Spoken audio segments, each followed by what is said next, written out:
2018年，泰国有一支少年骹球队去冒险，尾啊掉伫山区的崩坑内底，掉伫山洞，因为落大雨，水涨起来了后，甲这出口塌掉咧。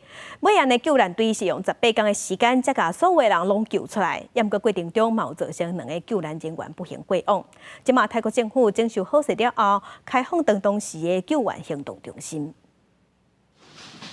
湾口的地下通道，这是泰国北部青来的水美运动，也是2018年亚迪少年骹球队13人受困的所在。即卖游客会当地图开加照明灯，带伫专业人员的后壁，是可了解系统时救援行动的状况。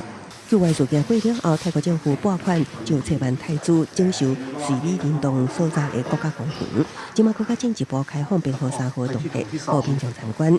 3号洞穴离洞口大约800公尺，离骹球小将调到的9号洞穴大约2.4公里，是当时救援事件的重要中心点。真侪救援物资会放伫3号洞穴，小将方救出来时，也是先伫3号洞穴确认健康状况。 How many of you? 2018年6月23，青来府亚迪少年骹球队的1名教练甲12名少年球员到水美运动探险，迄当时拄到泰国后悔13人，因为落雨因水掉伫洞内，随着洞穴的水位升悬，是不得要食了。创水专家甲来自世界各国的救援人员，甲一天无眠无地拍拼救援，经过18天动员就千人力，也各有2个人安尼有难。那受困师兄伫7月7日全数平安获救，这项奇迹救援包含也放改编做电影嘅影集。